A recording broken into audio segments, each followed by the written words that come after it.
Well, last night in Baca Camp here, be leaving here tomorrow morning, going up to Carrizozo, back to the Valley of Fire, so get us, give me a good shower and go in Tuesday, get the tires put on the Subaru, and then I guess Wednesday I'm gonna go scout and sell some more BLM land. Might go up to Ranchman and check that out, because it's only like 6 miles outside Capitan, so, and it's really nice. It's a lot more wooded than this here, but yeah, right now gas is a big deal, so I don't want to move around too much because I got all kind of packages coming into Capitan, and I got some packages coming into Roswell UPS, so I'm gonna have to go there and get them. So yeah, that's the game plan. So y'all come along and join us. We'll find some more good BLM campground and bog it down for another week or so, but there you go. You pay about $1,200 for 4 Michelin tires, same size tires, same everything. Goodyear insurance, right at about $615. $100 get them mounted and get the warranty. I think it's like a 3-year warranty no matter what they replace the tire. But yeah, I saved myself about $600, so that's what you gotta start doing. You just gotta start looking for ways to save money, and I don't really see the difference between a Michelin and a Goodyear. I really don't. And then with the Goodyear, I got that warranty, so that's what I'm going to go do today. Headed to Walmart. I had to order the tires, so I didn't have my size in stock, but me and little man headed to Walmart. Yeah, just go kick back today, and kind of windy outside. Let's say real windy, but there's my old big boy right there. Say, my daddy took me to McDonald's today. Yeah, went to McDonald's, yeah. Yeah, Dad, I went to McDonald's today. He ate it all, too. He can eat a hamburger patty all by himself. He likes it. He's my sweetie pie. Okay. Say bye-bye. Say bye-bye. Say bye-bye, yeah. Say bye-bye. Look at his tail in the wind. It is windy out here today. A dog just walked by, so he's freaking out, but he sees that other dog, and he's like, I'm gonna go get that little man. Uh-oh, look at this coming down through here. Yeah. Little man, what you doing, baby boy? Yeah. There's my old little man, yeah.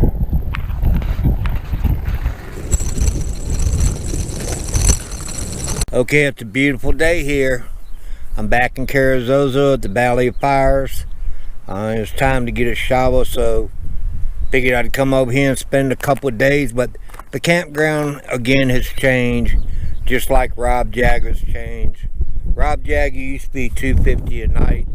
Now they've moved it off the parking lot out into the desert, and it's $10 a night. That's with hookups, but that's without showers. So you can come, you know, I think about 25-30 miles down the road to the Valley of Fire, and for $9 with the American Beautiful Pass, you get showers included. But what's changed about it, it used to be first come, first served. Now it's 50-50. 50% reservations and 50% walk-ins. But you got little codes now, a little plate right there. I'll show you it, and you have to go on recreation.gov and pay for your campsite. And some of them have red signs on, which means reserved, and if they're not reserved, it'll say open. And if it doesn't have any sign, either reserved or open sign on it, either red or green sign, that means it's first come, first served. But from here on out, you use Scam code. I'll show you what they look like. Okay, right there it says please scan or code to pay $18, but with the pass it's only $9. This campsite with recreation Gov, scan or pay for each day you wish to stay, up to 14 days. But there you go. Instead of going through a pay tube, you'll start using that. Let's go see if we can find the one sign that says open, and then we'll find the other type of sign that says reserved, and then you know the two difference. This side here is a walk-in because it doesn't have a red or green sign on it. Okay, this is a new system they've gone to. See, this is a reservation site only. So in order to get this site, you have to make a reservation. So wherever you've seen a green sign, that means it's an open site, but it's a reservation only. Now I'm going to flip it over and let y'all see what it looks like it's already been reserved online. Okay, now if somebody's gone to Recreation Gov and reserved it, that's what it'll look like. So in other words, if it ain't green, you can't get it, and if it's red, you can't get it. Excuse me. If it's green, you can get it. If it's red, you can't get it. But you have to go through the website recreation.gov to reserve them now. And like I said before, you use that scan code right there. But that's a new system they have here at Valley of Fire. They're still working the kinks out of it, but I guess sooner or later they'll get them worked out. New tires, little man's wetting them all. Where you going, baby? Huh? Where's my little man coming? He's coming back to me. Yeah, he's coming back to me. Yeah, that's my little man. That's my little man. Hey, my little man, give me some good jobbing. Windy out here, baby. Your eyes are leaking. Yeah, say my eyes are running, Daddy. Say, leave me alone. Say, leave me alone. I want to get in your lap. I want to get in your lap. Yeah. I want to get you. Pick me up, Daddy. Okay, so this is the way we're spending all day. We're just chilling out. Really windy day, but as far as the campsites, even in the tent section, it's the same thing. You got to reserve them. 50% reservable, 50% walk-ins, but everything has to be paid for. My understanding is by recreation.gov. No more using the pay tube. You have to pay, and then you get the campsite. But yeah, me and little man just gonna chill out today. Yeah, he's a pretty boy right there. Yeah, he's a pretty boy. Yes, he is. He's daddy's big boy. Wind just blowing. Another blowy day, windy day here. Been real windy last couple of days. I don't know. April's just a windy part of the year in New Mexico. But yeah, there he goes. Now he's gonna jump down, I reckon. But no, he's gonna sit down. But there's my little man. There's my little man. Okay, I love you. I love my little man. Yes, I do. Okay, hey there. Good morning. This is an Enelong 1100 watt portable power station. It's a pretty good system. You can charge it off of AC or you can charge it off of DC.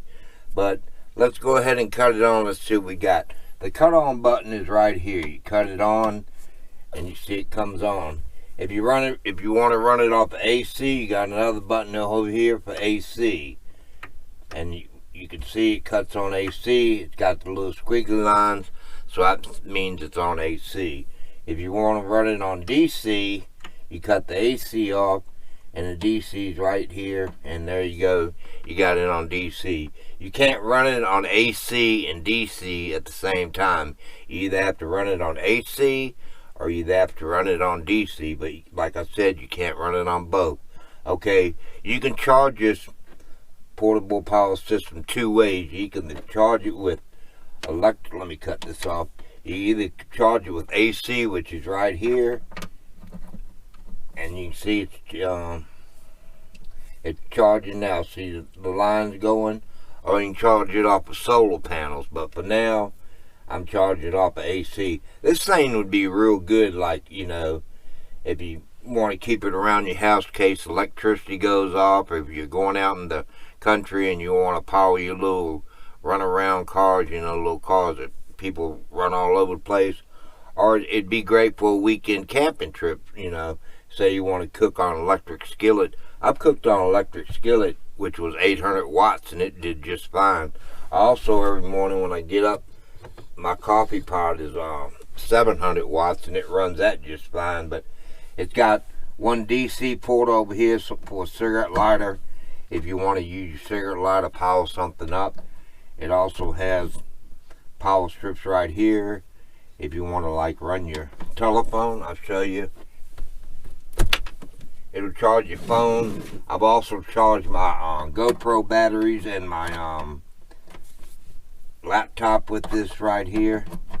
But see, when it's charging, you can see how much juice my my phone's charged up. But anyway, it's got 3 AC outlets right here. The only downfall I see on this portable power station, it doesn't have your input in when you're charging or your input out when you're charging something up using the power. So to me that's a big downfall, because you have no idea how much, like if you're using solar panels, you have no idea how much juice you're getting to the power pack. So, like I was cooking and all of a sudden it went dead, because once it gets below a certain percentage it cuts off. So you have to keep this thing fully charged. So I would highly recommend using this on AC only, because with the solar panels, I have a set of 100 watt solar panels, I have a set of 200 watt solar panels. It takes all day to charge this thing up using the sun. So the best way to do it would be by, AC. And it comes with the AC adapter right there. And yeah, I mean, that's the best way to charge it in my view. Also, if you have panels like Rockwell, they have the Anderson end on them. You have the Anderson jack right there to put your Anderson panels into it, if that's what you want to charge it with. But like I said, overall, I think it'd be pretty good, portable power station to keep around your house or take for a weekend camping trip or something like that. But if you're boondocking like I do, most of the time, on a cloudy day, you'd have to charge with the generator, and that defeats the whole purpose of having a a portable power station, because I'm putting gas in the generator to charge this. So I'm spending, gas is over $4 a gallon now, so I'll be spending, it'll cost me about $6 to charge this thing, because my generator will have to run for 10 hours, and on top of that, the wear and tear on my generator. So like I said, it's pretty good if you want to use it around your house or a weekend camp trip, or just for a tailgate party or something like that. But as far as boondocking, it takes so long for the thing to recharge, it's not worth it. I mean, and then the biggest thing for me is not having your gauge, because you have no idea what your input is and you have no idea what your output is. And not knowing what your output is, you have no idea how much wattage you have left in it. But that's just my thought on it all. But I mean, everybody's got their own way of being. So yeah, that's the Enelong 1100 watt power station, a portable power station. I don't know, I mean, I did talk to the manufacturer, and they're going to redo it, and they're going to put the gauges in it. I talked to them a couple weeks ago, and they said within the next month they're going to have a new box produced, and it will have the gauges, so you'll know your input and your output. And I told them that's a major thing out here, because if you don't have any idea if it's dead or alive as far as power wise. Okay, right now I'm charging with AC. See the bars up at the very top? They'll be flashing when you're charging it, and if they're 20 each, right now it's going at 80% fully charged. So just wanted to show you that. Okay, I want to show y'all how you cut it on. You got your cut on button right here. It says power, I do believe. You just press that button right there, and there you go. She's fired on up, ready to go.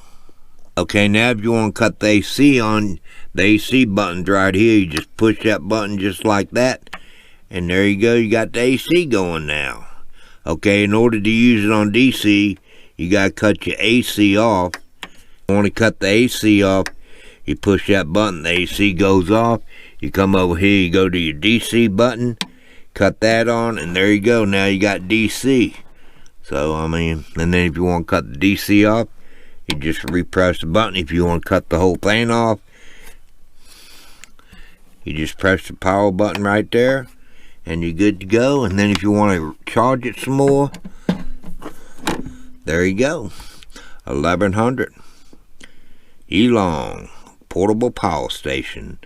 I think it'd be good for outside use, tailgating use, overnight camping, keep around your house in case your in case your electricity goes off. But that's what I would recommend it for. So there you go. I think it sells for about $900, I believe, but I think they have it on sale for less than that. So You might want to check it out if you want to use it around your home, or just keep it around in case your electricity goes off, or weekend camp trip, or, you know, juice up your little cars you're running around, or tailgating. It works out just fine. So that's my review, and hope you all enjoy it, and I'll see you in my next video.